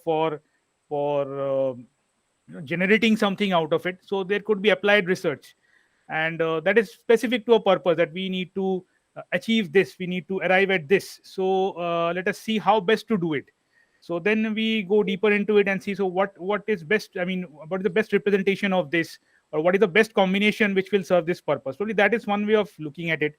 But Sure. probably the kind of work that we saw, maybe before me, Dr. Priya was also presenting, that is probably more of like fundamental, I would say, research that would probably come to the benefit of society. So there's another way, I mean, where you are, Right. I mean, which is kind of I would say open-ended in a sense. At the same time, would benefit society. I mean, of course, there would be certain social benefits, and of course, whenever we are defending our, I mean, our research, we need to talk about the policy implications also. So that is one way I would say that kind of research would stand out from the other one. Thank you. Thank you so much. In fact, specifically, I think for Dr. Preeti, I wanted to ask if I can. Yeah. So one was that I think that if I understood right, that your studies were based on empirical data of the temperatures actually recorded uh, across those situations over these simulations. No, they were simulations. We Okay. used the software called NVMet, but then Okay. the values were validated based on site measurements. Like if we simulate the data for the entire year, but maybe in two different seasons on particular day it was measured on site, and then the simulation results were compared. Okay. So that way it was validated. Okay, that's very interesting, because then the next question moving on from there is that, is there a possibility that this can be further granulated, the kind of research? Because for instance, now in Bangalore, there are, of course, two things which are happening quite a lot. One is the rise of urban farming, terrace farming, and the other one is that the government is encouraging rooftop photoelectric, generation of electricity. So, how would things like this then be included in a model so that we understand how that changes the urban heat island effect? Yes, actually, definitely it can be studied. But as I had initially mentioned about different types of urban heat island, one Right. is the surface type. So, lot of studies have been done on land surface temperature based on that. Mm. So, any change that is done on the building top, all that can be captured there. Whereas even at the neighborhood level, at a different scale, if this LST can be studied at city level and many different scales, whereas specifically to, I'm a landscape architect, not a planner, so my interest is more into neighborhood level. So, or even much smaller or other public open spaces. So that is where this particular software NVMet, that is useful. So it specifically we can analyze the thermal comfort and all the other factors that I mentioned. So all these can be analyzed. So if some such development control roles or some other things are made mandatory, then these elements can be incorporated into the model and its effect can definitely be studied. Wonderful. So I assume also that the more people do such studies, the more nuanced the results will be. Yes, and it will change for different climates. That is where we have to Right. carry out the study for different climatic zones. That's very interesting. Thank you. And for Professor Premjit, I also had some thoughts. I don't know if there are questions really, but they arise from my experience in Bangalore. In Bangalore, apart from the railways, the second largest landholder is the defense, followed by the Church of South India. So we are in a very strange situation where the barrier between the defense land and the rest of the city has what preserved a large amount of our lung space. There have been numerous attempts to increase the porosity of the defense areas because it is required for the road network and the traffic movement of the city.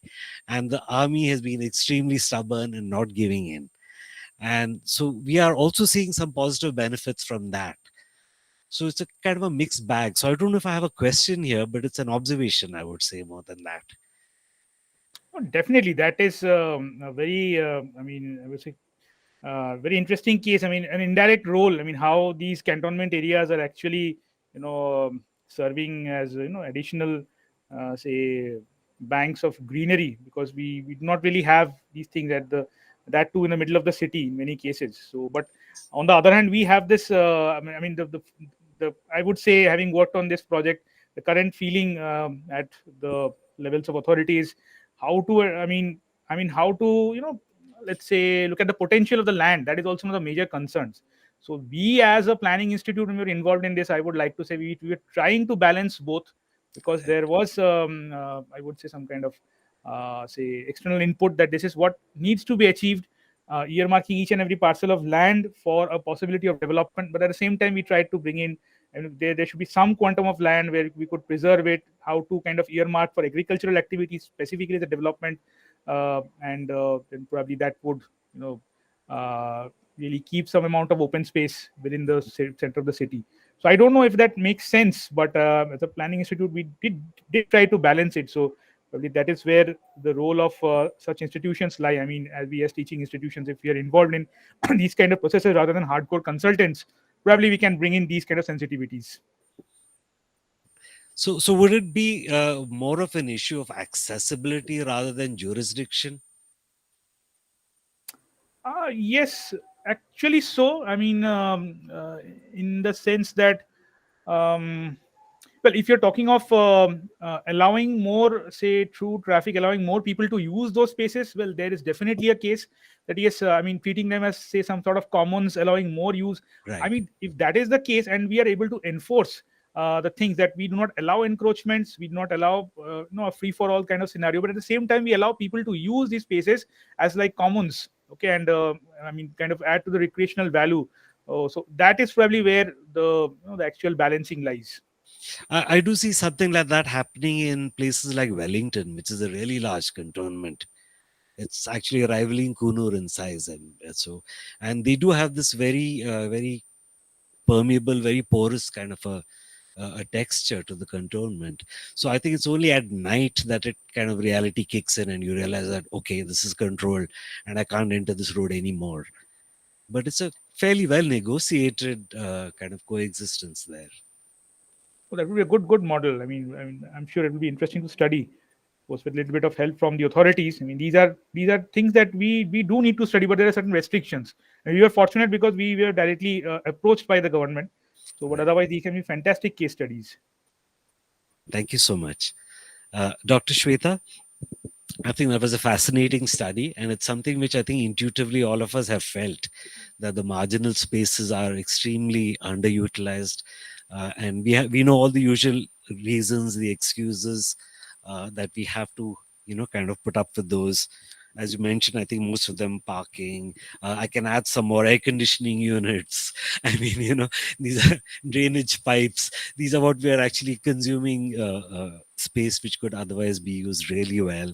Is there at all a realistic possibility that we can replace outdated building bylaws with perhaps more, I think, up to date and ones which are not defensive, which don't assume that people are going to be evil, and instead specify, I need this many air changes per hour, I need this many lumens of daylight, I mean, there are other metrics which we can use to make sure that spaces are habitable, hygienic, and of good architectural quality.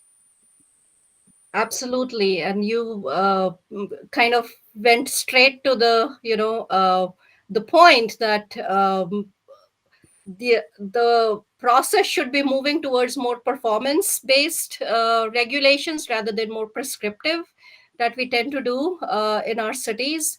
And coming to your question, uh, it is difficult. I mean, moving from a one kind of approach that we have, which is very prescriptive, which is easy to measure, Right. which is why our, and also we are afraid of change, Mhm. especially sea change. So it's easy to just continue to say, oh, we must leave 7 meters in the front, or 5 meters at the back and 3 meters on each side of the building. It's much easier to measure as compared to saying, there should be adequate fire safety, and this is how we define it, and there should be adequate light and ventilation, and this is how we define and measure it. So moving to performance based regulations, that will take I guess some more time, Right. because that's a fundamental approach that we are changing, rather than just negotiating, say 7 meters is too much, maybe we are okay with 4 meters. So Right. that's much easier to do, Sure. as we all know, that's much easier to do. Sure. The problem is always also that these regulations often vary by plot size rather Mhm. than the type of area or the contextual information that we should consider. So if we have to leave 5 meters up front and or 7 meters in the front and 5 meters at the back, it doesn't matter whether it's a city center Mhm. plot or somewhere in the periphery, which really doesn't make sense from an economic perspective in a growing and fast urbanizing country like India. We really need to look at it, even though you just mentioned that we probably should not look at every open space as an economic opportunity or for its economic value. But I think what is also important is to look at whether those open spaces are actually intentionally formed, and are they enhancing the quality of life, and the way we the rationale behind those regulations, why we formed those regulations in the first place. So which is why it's important to kind of look at our regulations very critically from a cost benefit kind of a perspective, what kind of value add they are doing, whether it's to quality of life or tangibles like light and ventilation. So intentional versus unintentional is, and performance is something very important. So I think just uh, increasing awareness with the town planners that we have in our development authorities and cities, that is something that will really kind of help in the long run. Thank you so much. And again, I think a bit of a common point really in all of this is, can we bring to the front the conversation of modes of transportation, because that seems to be central to a lot of what we have been talking about. Not just the space for off-street car parking, but just the proportion of roads that we require to other open spaces. Absolutely.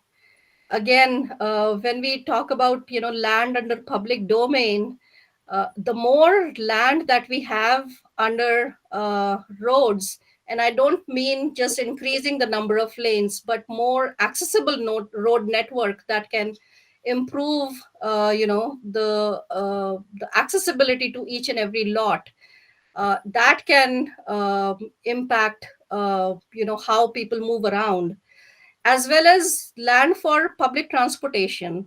That is something that we don't really plan for. But whether we want to have a bus rapid transit system, whether we want to have any kind of a metro or any kind of a public transport system, requires intentional planning and intentional land that needs to be set aside. So again, our, at least in Gujarat, the planning legislation limits the amount of land that can be provided for transportation. So another very valid point. Thank you, sir. Thank you so much. If anyone here would like to ask some questions. I think I would take another. I don't know if it is a query. I would just like to add on what Sir said, that from last master plan of Ahmedabad, there was how you stated the figures, that there was certain spaces under public spaces and then under transportation, so it adds up to 17 to 18% of total land use planning. So now when we study the updated master plan of Ahmedabad, it says they will be doing the ABD, which is area based planning, and one more point they add on is the transit oriented development. So when they are planning for transit oriented development, I feel that this issue is going to get solved, maybe not because we are going to reduce the spaces which are under private spaces, but more of public open spaces are going to increase. So do you feel that this issue is going to resolve with ABD? So I am not that familiar with ABD, but the transit oriented development that you mentioned, which is basically increasing the FSI from, 2.5 previously to 4.5, in certain corridors. I think that will definitely help with the functioning and the viability of the bus rapid transit corridors and the metro rail lines that are coming. So those would definitely help with increasing the viability of the transportation system itself. When it comes to open spaces, I think the the most value that we can get is by actually increasing open spaces in the public domain, whether it's parks or plazas, those that are actually accessible to a wide section of the society and are not kind of basically slivers of land that are left over from development. So Whether the local area plans or the these corridors of high rapid transit oriented development, whether they can actually achieve that, I'm not so sure. But these are corridors that have a very kind of specific approach. The idea is to increase land utilization so that the transportation systems can be made viable, right? So um, open spaces as such, I think we can use other tools, like, for example, here it's very common to do, especially in high density downtown areas, something called POPs, privately owned public open spaces. So even though these open spaces like plazas or at the ground floor are privately owned by the development, with usually it's a office or mixed use retail kind of a development, uh, these plazas are open, but they're privately owned and maintained. In return, the developers, for leaving those plazas or open spaces at the ground floor, they get additional bonus FSI or some other kind of incentive zoning that allows them to kind of, benefit in another way. But they give a publicly available open space. So maybe that's a tool that can help along with, in these high density areas. So POPs, which is privately owned public spaces, those are very common over here. That's the way where how Western cities create these high quality, high value open spaces. But they are, privately held and maintained, but they are open to public.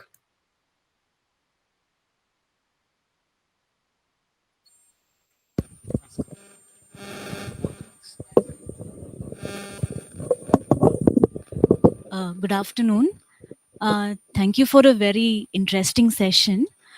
I just have an observation about open spaces and mainly public open spaces.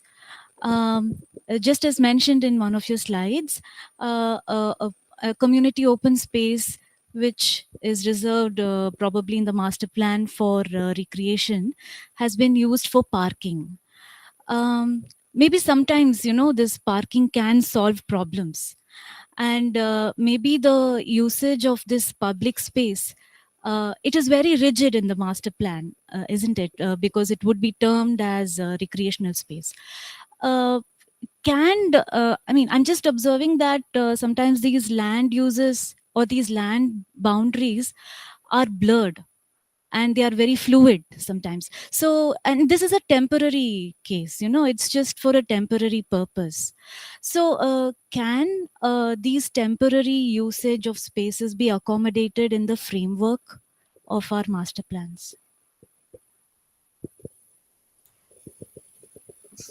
So at least in Ahmedabad and in the state of Gujarat, the permissible parking is actually in the private open spaces, like in the common open plot.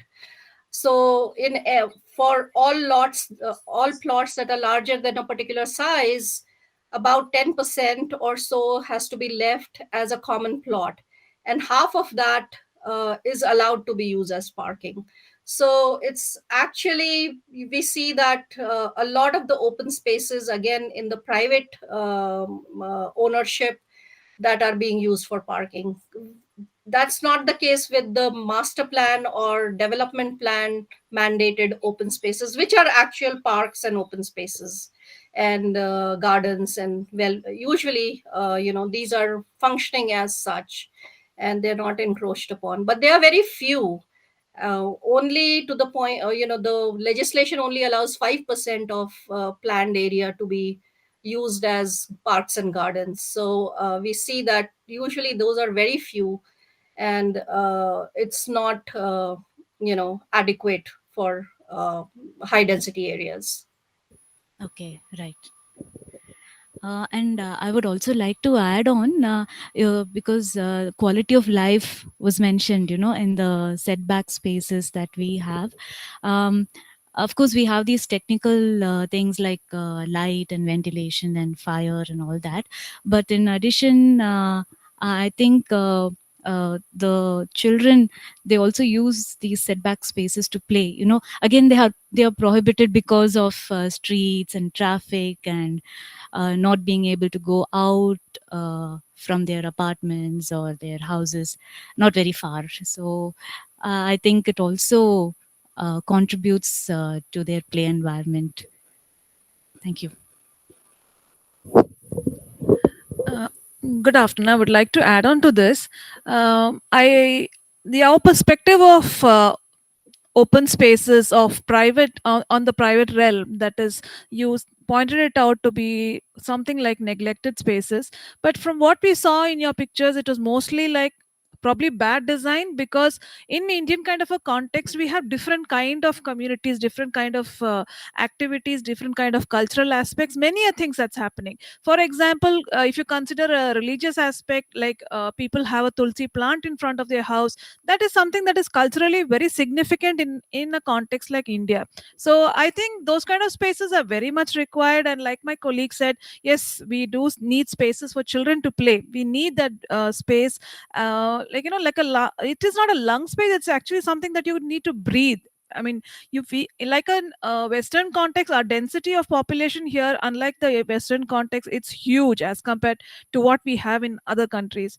So considering that, I think we do need these spaces, but like I have been studying upon certain spaces, like what is called as the leftover spaces in a city, like the urban voids in a city, where the infrastructure corridor takes away large parcels of land and it is left behind. Like you have huge highways, flyovers, metro lines, cloverleaf junctions. What happens to those spaces? Why don't we look at those spaces to be put back into the fabric of the city, rather than just cutting them? It just cuts off the fabric.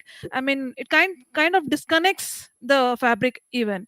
So I think these the private realm areas are very small area as compared to what we have really left out in terms of all this infrastructure, um, or if you'd say like a growth of a city, like the urbanization of a city and those kind of aspects. So why not look into those aspects, those areas? Okay, can I take that again? Yeah, okay. So you're absolutely right. We do need places for children to play, and safe places for children to play. And we do need, landscaping. We do need place for a tulsi plant. We do need all of those, which are, absolutely essential. I think the issue becomes when these, spaces are unintentional, and of course they stem from bad design as well, but these bad designs also stem from our regulations. uh, we see that it is our building regulations that are kind of mandating many of these spaces that could be a much better design, a much better intentional open space that can be actually designed for children to play, rather than having leftover spaces or voids, as you very correctly call them, being used for children to play. So again, the place for children to play is absolutely essential, and a safe place, I think, can be created as an intentional use rather than leftover voids. And we also saw, I didn't show the nicer pictures, but we did see some really nice open spaces as well, especially in the newer developments, newer, more luxury housing complexes, more nicer plazas. We did see some very good spaces, but especially the older places, areas that were developed 1980s or before, which are areas which are very ripe for redevelopment now, are the places where we see a lot of underutilization and neglect and decline. So I think we have to look at it very carefully, and sort of move our practice, our profession towards more intentional design of open spaces. Absolutely. You're right about that. There was an interesting development which started, I think, around the 80s in Ahmedabad, where the idea of group housing suddenly took hold. And I think people like architect Kamal Mangalas, they pretty much spearheaded it. And it was a very interesting, in a sense, a new typology that they created, where they took the row housing from the poles and put it in a very contemporary format. And though of course it was a little bougie, it was upper middle class, but did provide for all of these things. It provided children space to play. It was a safe space. Parking was sorted. It didn't, it was actually architectural quality wise, it had a lot to say. But I don't know if that hasn't been taken any further. I haven't been in Ahmedabad for a while, but has there been any progress on new ways of looking at this open space built up kind of a morphology, really, in a sense?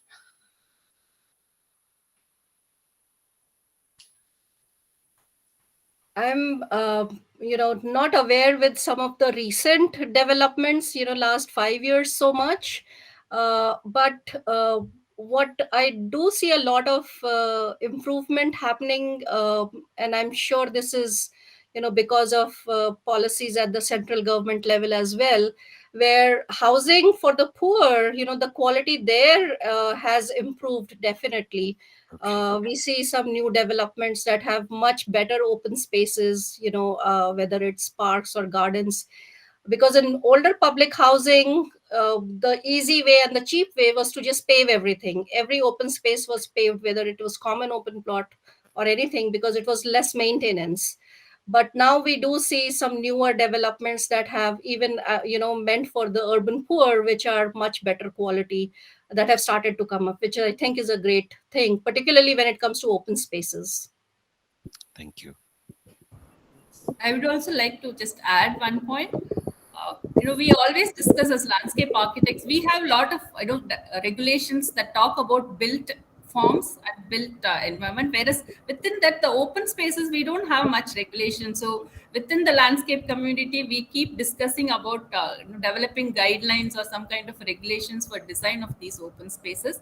And as one of the participant there said about even urban voids. There are some examples now, good examples in Mumbai and also in Chennai, where you have clover leaf, the void, urban void is put into use. One example is Kattipara Junction in Chennai, and I think other cities are also addressing such issues. So that I think, as at this point, I want to say that landscape architects have a lot more role to play at this point. Even if you have open spaces, what do we do with that in terms of its quality? That becomes very important.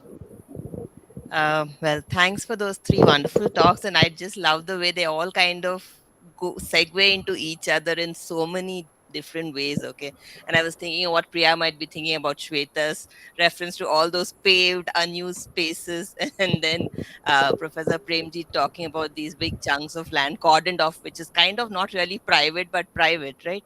And it's open space, and then those the complications that arise from that. So I think my question to all of you, Professor Premjit already mentioned that this was a government project that he was working on. I wanted to ask Shweta and Priya also, have you had a chance to kind of present your work to any government entities? And if yes, what was the response?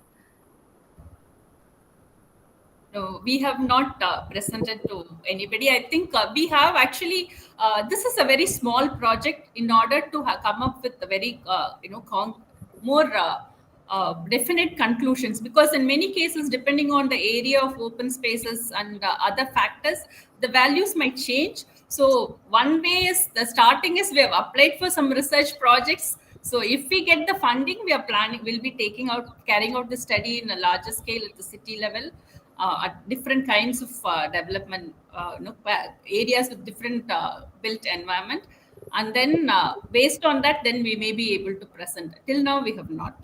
So, if is Vijayawada also a smart city or aiming to be a smart city? Currently, the focus is on Guntur. Oh, wow. Vijayawada and Guntur is, yes. I see, because this might then be a good pitch for one of those area-based projects, right? Yeah, Shweta, would you like to respond? Yeah, so I personally haven't presented it to government, entities, but my co-authors and my colleagues who are based in Ahmedabad, they have been presenting and using this information because, especially in SEPT University, with the help of students and, research assistants working with HCP, they have generated quite a lot of different studies on urban form. So, and they have been working, with both, at the city level, Ahmedabad, which is Ahmedabad Municipal Corporation and Ahmedabad Urban Development Authority. uh, they have very good working relationships with them. So, and then also at the state level with the state's urban development and urban housing department. So, uh, in general, I'm not talking now about this specific study, but when it comes to certain regulations, city officials are pretty, they are very quick to see the point, and they understand all of these issues very well. But I think the inertia is from a systemic level. But we've seen a lot more progress already happening, especially when it comes to regulations for affordable housing and other things. Some of these regulations are already getting outdated. For example, something like ground coverage, which limiting ground coverage, which besides the environmental aspect, doesn't serve any other purpose. For environmental aspect, for water percolation and groundwater recharge, we need to have an intentional regulation just for that, rather than saying have a ground coverage maximum like that. So some of these regulations have already been outdated in the new regulations. Thank you. Other questions? Jagriti, you had something. I have a doubt. I would like to ask Dr. Priya ma'am that to decide the selection of neighborhood, we have I've seen that two parameters were used. First is the planned neighborhood, and second is the availability of open space justified. But then there were certain parameters on which the simulations was run. So how did you come up to those parameters? You mean how we have identified the porosity and Yes, ma'am. okay, we did a literature survey, and based on that, for example, actually, if we get into the detail, these landscape metrics can be classified into compositional metrics and configuration metrics. Composition metrics talks about the different patch types, and whereas configuration talks about its distribution. I did not get into that detail. So most of the studies says that to be effective till now, the studies, but they are all done on LST. One compositional and four configurational metrics are useful. So just based on the other studies and other studies done so far, we have identified this. But here again, influence of vegetation has almost been proved by in all the studies. We have included that also here. So it's just that we all the lot of other metrics can be incorporated, but this was one time bound project, so we have just included these things. Of course, there are many other relevant metrics that can be tried out, and results can be found. Okay, I would like to say a few words as a vote of thanks to all the online panelists who agree to come and present their work. Premjit sir, Shweta ma'am, and Shanmuga Priya ma'am, thank you for sharing your insightful works with us. It is good to know that, okay, yes, open spaces is a very pressing issue, and we cannot just bind it into a very restrictive framework, but at the same time, a systematic approach to design as well as looking at them and looking at their future utilization is a more needed way, probably. Thanks, Dinesh sir, for moderating today. And I would like to thank the audience also who have been here and sharing their thoughts. With this, I would like to say that we can conclude this session of today, panel 2. Yeah.